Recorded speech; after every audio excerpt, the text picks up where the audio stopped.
Assalamualaikum warahmatullahi wabarakatuh.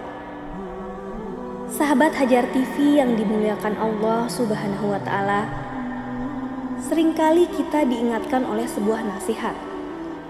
Don't judge a book by its cover.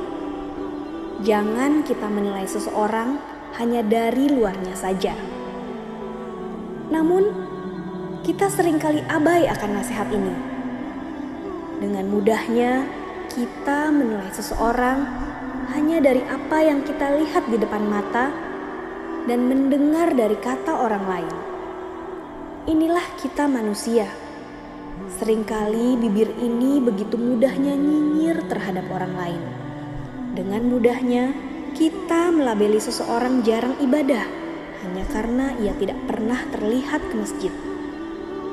Dengan gampangnya kita menyebut seseorang pelit hanya karena kita tak pernah melihatnya bersedekah.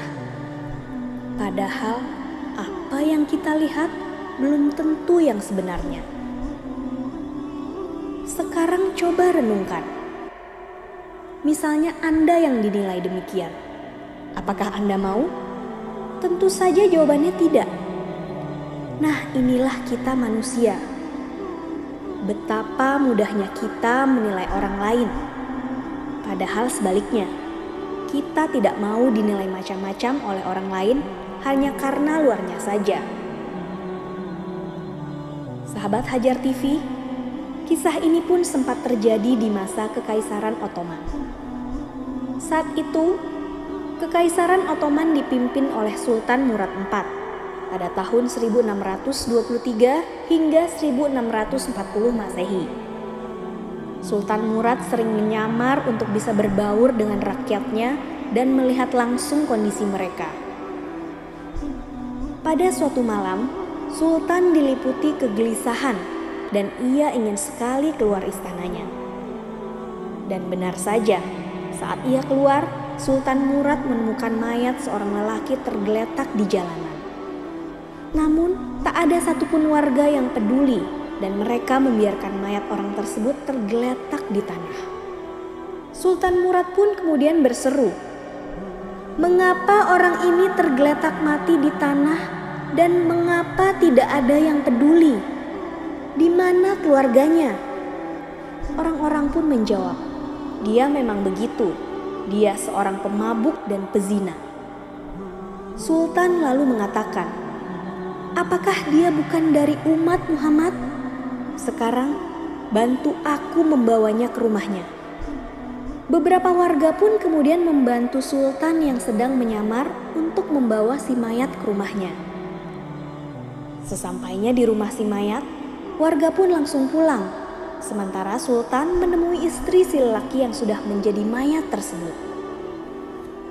Melihat suaminya sudah meninggal, sang istri kemudian menangis.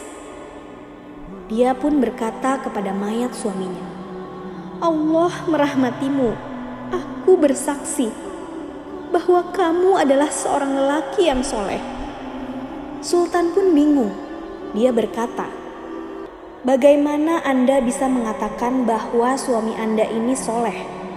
Padahal orang-orang mengatakan hal-hal buruk tentang suami Anda, sehingga tidak ada yang peduli bahkan ketika dia sudah meninggal."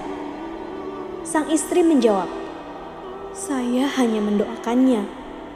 Suami saya setiap malam pergi ke kedai dan membeli anggur sebanyak-banyaknya.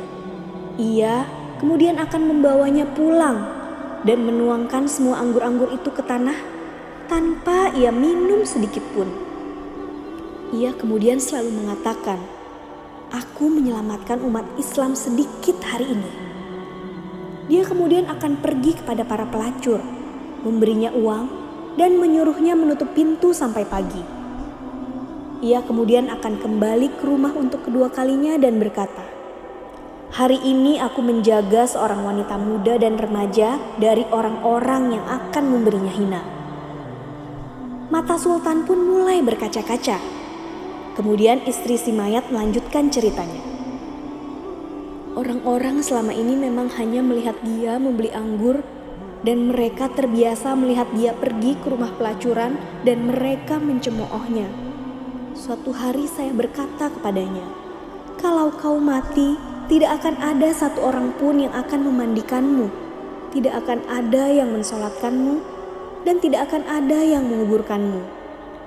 Namun dia tertawa dan menjawab, "Jangan takut, Sultan bersama orang-orang soleh akan mensolatkan jenazahku." Sultan pun akhirnya menangis. Dia mengatakan, "Demi Allah, dia mengatakan kebenaran, karena aku adalah Sultan Murad.